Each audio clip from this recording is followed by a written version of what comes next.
अनंत वृश्य वृत्तियो भयो अनन्या इच्छामि काले न यस्य विप्लवा तस्य आत्मन वनस्य मोक्षम। आचार्य सुखदेव ने महाराज परीक्षित को कथा सुनाते हुए कहा कि भगवान को जैसे ही गजेंद्र नाम के हाथी ने देखा और दूर क्षितिज से भगवान चले आ रहे हैं, उनके ऊपर पास पास ऐसे बहुत तीव्र गति से आ रहे हैं,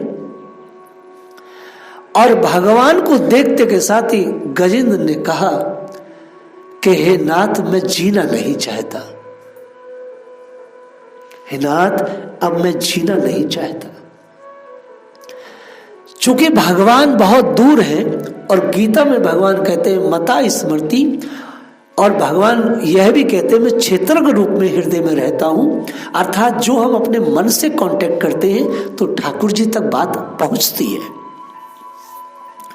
तो मानो भगवान ने कहा गजेंद्र से कि आप 1000 साल तक पिटते रहे और अब मैं आपको बचाने के लिए आया हूं, तो आप कह रहे हैं कि मैं जीना नहीं चाहता, ये क्या बात हुई?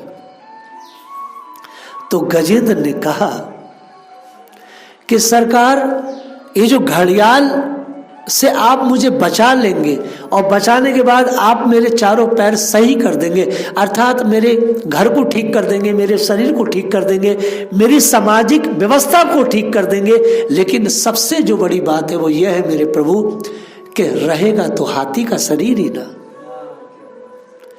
हे नाथ, अब मैं जीना नहीं चाहता।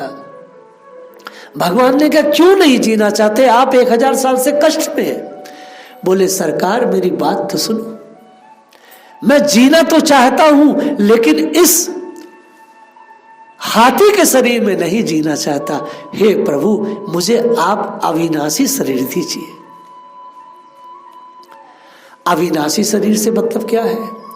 भक्त जब अपने कुटुंब कबीले अपने बच्चों की फिटनेस से, उस बकवास से ऊपर उठ के अपने आत्म कल्याण के लिए भगवान से जब प्रेयर करता है, प्रार्थना करता है, उनसे टॉक करता है, तब भगवान खिल जाते हैं। वास्तव में आज उसने सबसे बड़ी भक्ति की थी। गजेंद्र ने अपने शरीर के लिए बात नहीं की। गजेंद्र ने यह नहीं कहा कि मेरी पत्नी अब विधवा हो जाएंगी। गजेंद्र ने यह नहीं कहा कि छोटे छोटे बच्चों का क्या होगा। गजेंद्र ने यह नहीं कहा कि इस वन का मैं राजा हूं, मेरे द्वारा इतनी बड़ी व्यवस्थाएं चल रही है। हे प्रभु, इस शरीर को सही रखना और होना अत्यंत आवश्यक है। गजेंद्र ने भगवान को देख के कहा, मैं जीना नहीं चाहता। इसका अर्थ क्या है? अब मैं जाति से ऊपर उठ गया, शरीर से ऊपर उठ गया, अपने परिवार के दायित्वों से, जो बकवास दायित्व है उनसे ऊपर उठ गया हूं। अब मैं केवल आत्म स्तर से सोच रहा हूं।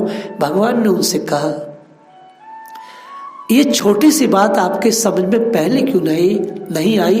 1000 साल तक आप अपने परिवार के लिए ही क्यों लड़ते रहे, क्यों जूझते रहे? गजेंद्र बोले, हे प्रभु, जब तक मनुष्य देहात बुद्धि से ग्रस्त है, जब तक वो ये समझता है कि मैं अपने शरीर से, अपनी बुद्धि से, अपनी शक्ति से कुछ कर लूंगा, तब तक वो आपकी तरफ को सही से नहीं बढ़ता। वो भजन तो करता है, स्तुति करता है, पाठ करता है, सब कुछ करता है, लेकिन उसकी जो बुद्धि है वो आपको अर्पित नहीं होती है। हम भगवान को पैसे अर्पित कर सकते हैं, उनको सब कुछ दे देते हैं, लेकिन 2 चीजें नहीं देते। पता है क्या? एक तो भगवान को अपनी बुद्धि नहीं देते हैं, और एक भगवान को अपना मन नहीं देते।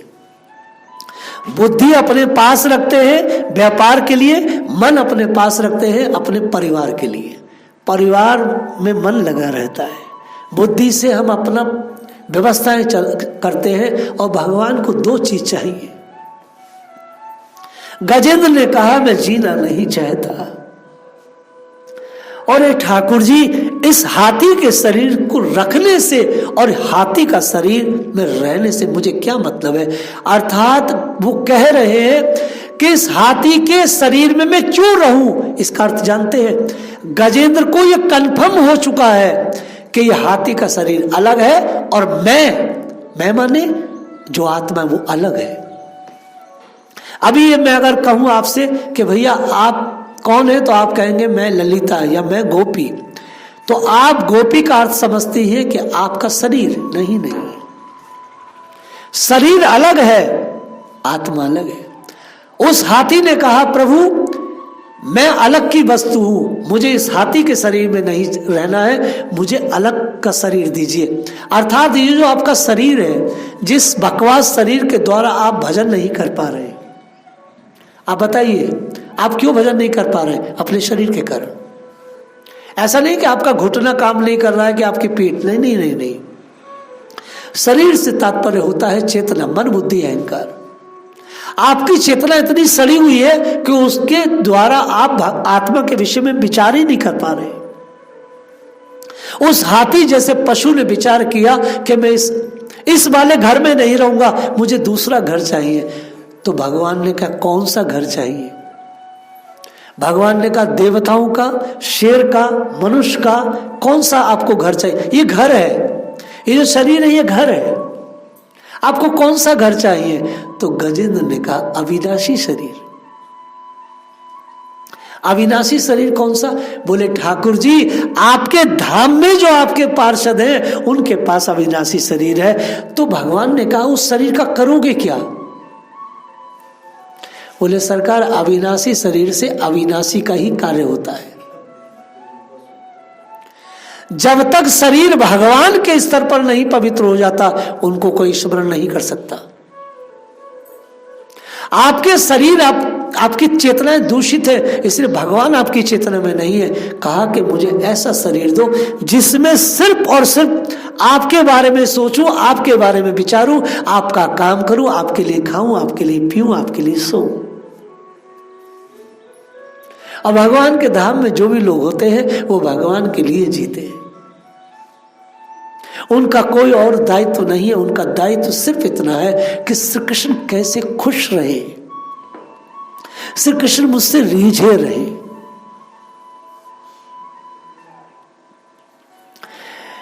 इस भौतिक जगत में प्रत्येक जीव अज्ञान के अंधकार में पड़ा है।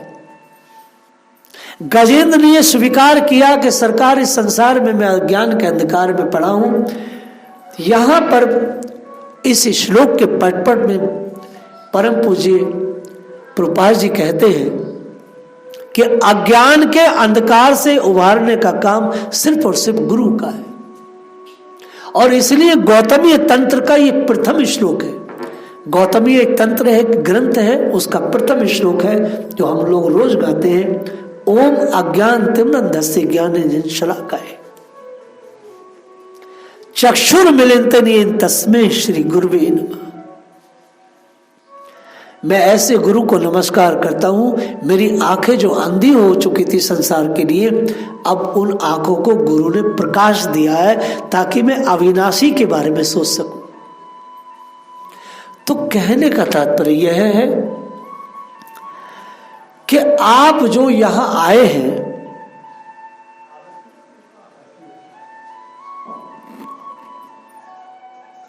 आप जो यहां पर आए हैं, यहां कोई मौज मस्ती के लिए नहीं, यहां अपनी चेतना को डेवलप करने के लिए आए। यहां जो आप बैठे हैं इसको कृष्णप्रिया हम कोई मंदिर की शक्ल नहीं देने वाले हैं।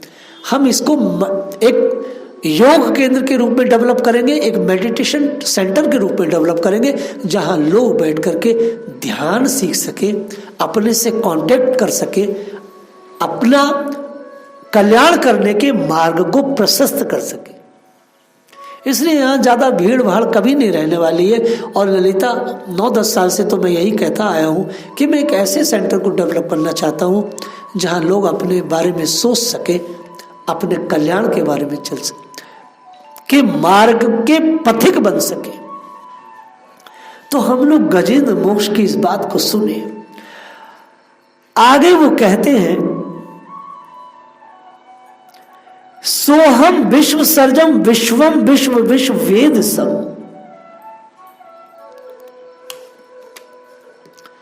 बस इस श्लोक की मैं हल्के से टीका करूंगा। गजेंद्र ने कहा, प्रभु आप विश्व रूप हैं, प्रभु आप विश्व के सृष्टा हैं। लेकिन प्रभु एक और खास बात है, विश्व रूप है, विश्व के सृष्टा हैं, फिर भी आप विश्व से अलग हैं। 3 बात एक साथ कही। अर्थात आप जितने लोग यहां बैठे हैं, आप सब भगवान के स्वरूप हैं। गजेंद्र ने कहा, आप सब भगवान के स्वरूप हैं, आपके अंदर जो बैठे हैं वो भगवान बैठे हैं। और फिर कहा कि आप इससे अलग हैं। 3 बातें एक साथ कही।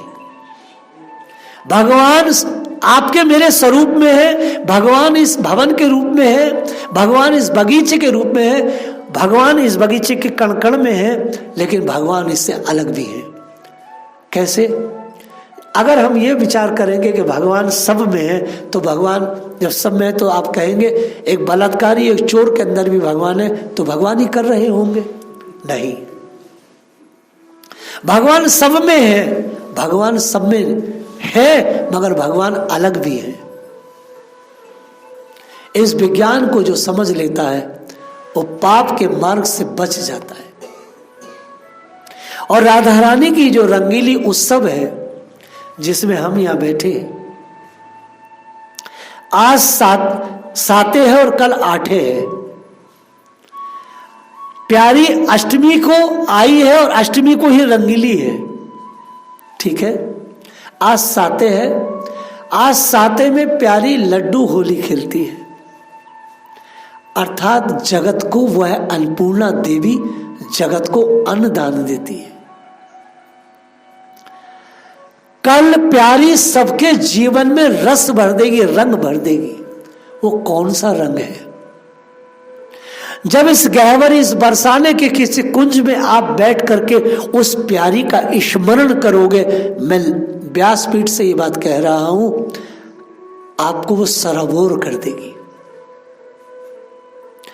जिस महल का दर्शन करने के लिए हम जाएंगे, आप भी जाएंगे, सब लोग जाते हैं, वो प्यारी महल में नहीं रहती है। वो दिन भर कुंजों में रहती है और रात को भी कुंज में रहती है। ये जो गहवर कुंज है वो इसी में अटखेली करती है। तो उस प्यारी की उस झलक को पाने के लिए, उस प्यारी के उस प्रेम बिंदु को पाने के लिए आपको क्या करना है? आपको सिर्फ इतना करना है कि इस वृषभानुपुर के किसी भी एक कोने को पकड़ के बस आप बैठ जाओ। जितना आपका सामर्थ्य हो आप बैठे, फिर खाएं पिए, फिर बैठे और खुद उस प्यारी को यहां आह्वान करें। वो आह्वान से तात्पर्य है कि वो बाहर नहीं है, वो तो अंदर ही है।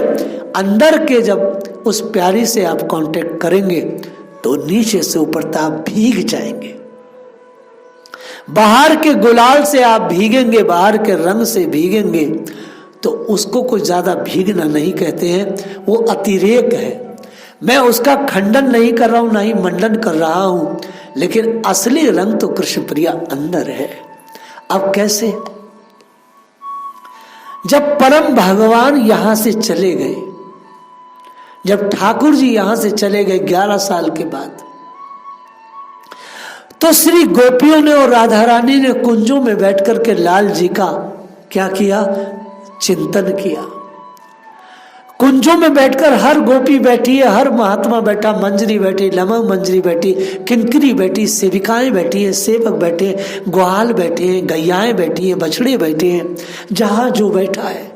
आज रंगीली उत्सव है। लाल जी जब होते थे, इस लाल जी के होने से ये पूरा यहाँ हुड़दंग था। चलो क्या करें, आओ चलो मिल बैठ करके उन लीलाओं का चिंतन करें। आज भी प्राचीन महात्मा अपने अपने कुंजों में बैठ करके उन लीलाओं का चिंतन मनन करते हैं। और जब सारे परदेशियों की भीड़ चली जाती है आप लोगों की, तब महात्मा निकलते हैं और विचरते हैं फिर इस ब्रजरज में। तो आज का जो दिन है, आज जो संध्या को लाल जी लड्डू होली खेलेंगे, प्यारी इस तरह से मोतीचूर के लड्डू फेंकती है और नंदगांव के ग्वारिया इत्यादि आते हैं। जो आश्रम है, जहाँ जिस आश्रम में जिस महात्मा का जो से सामर्थ्य है, अपने साधकों के बीच में उस होली का स्मरण करता है कि क्या वो दृश्य रहा होगा कि प्यारी ने उस चूरमा के लड्डुओं को इस तरह से अपने भगवान के और संगियों को और बाल गोपालों को ऐसे लुटाए होंगे। ये लड्डू होली नहीं है, ये तो प्रेम वितरण होली है। इस प्रेम वितरण दिवस पर हम लोगों को उन लीलाओं का चिंतन करना चाहिए। भाई हनुमान प्रसाद पोद्दार ने राधा माधव चिंतन में अनेक होलियों को संकलित किया है, जिसमें वो कहते थे रंगीली होली और राधा अष्टमी ये दो ऐतिहासिक पर्व है, जिसमें श्री किशोरी जी अभागे से अभागे व्यक्ति को भी भक्ति का वितरण करने के लिए तैयार बैठी है। भक्ति का वितरण करने के लिए आपको क्या करना पड़ेगा, जरा विचार करें। आप देखिए अगर आपका एक डोल है, अर्थात आपका पात्र है, उस पात्र में आप खीर लेना चाहते हैं और उसमें खिचड़ी रखी है, तो खीर कैसे आएगी? पहले आपको खिचड़ी को हटाना होगा, तब उसमें खीर आएगी। तो मैं आपसे जो कहता हूं कि बस आप वृषभानुपुर में आकर कहीं किसी कोने में बैठ जाइए। कोने में बैठ करके आपको एक काम करना है। क्या काम करना है? आपको अपने पात्र को, अपने हृदय रूपी पात्र को आपको खाली करना है।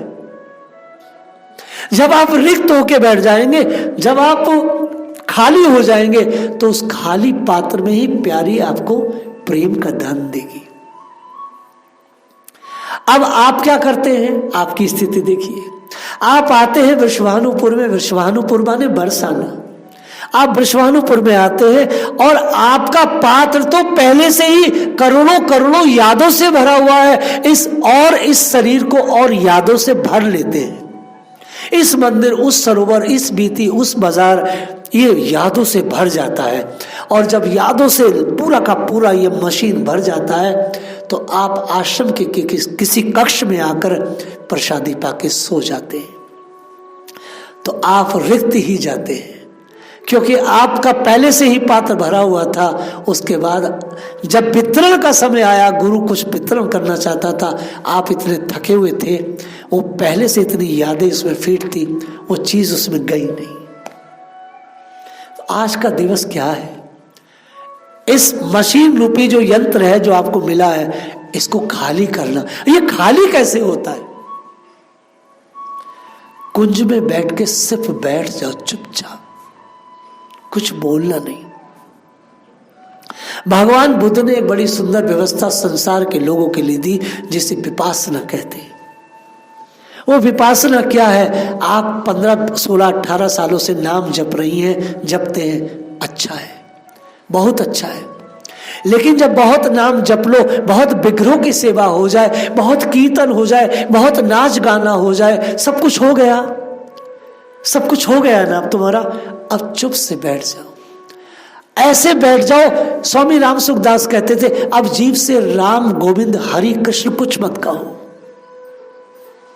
कोई कीर्तन नहीं, कोई आवाज नहीं, कोई मृदंग करताल नहीं, चुप बैठ जाओ।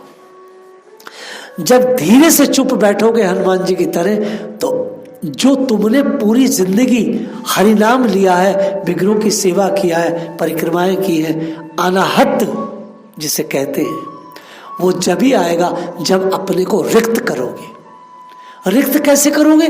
चुप बैठ के। जैसे ही अब इसमें क्या बेला है, जैसे किसी व्यक्ति की 55 साल उम्र है, तो उसे 55 मिनट विपासना करना चाहिए। किसी की 40 साल है तो 40 मिनट, 30 साल है तो 30 मिनट, 20 साल है तो 20 मिनट। आप 20 मिनट सिर्फ स्थिर चित्त निश्चेष्ट, अर्थात आपका शरीर हिलना नहीं चाहिए। अगर आप इस मुद्रा में बैठे हैं तो कुछ भी हो जाए, मुद्रा नहीं बदलनी है। 20 मिनट, 50 मिनट शांत बैठ के देखो। जब शांत बैठोगे तो जो जबरदस्ती आप भगवान को याद करना चाहते थे, वो सहज उतर आएंगे। क्योंकि जब वो देखेंगे पेड़ खाली बैठा है, पेड़ हिल नहीं रहा है, बिल्कुल शांत है, जो पेड़ चुपचाप होता है उसी पे पक्षी आके बैठते हैं। तो भगवान रूपी पक्षी आके बैठ, प्रिया पीतम रूपी जोड़ा बैठ जाएगा। लेकिन आप लगातार संचलन करोगे, लगातार आप इस मशीन को भरते जाओगे, तो ये तो विचार करो भगवान को कहाँ बिठाओगे? कहाँ बिठाओगे? ये मशीन आप यादों का झरोका है, लगातार यादें भर रही हो।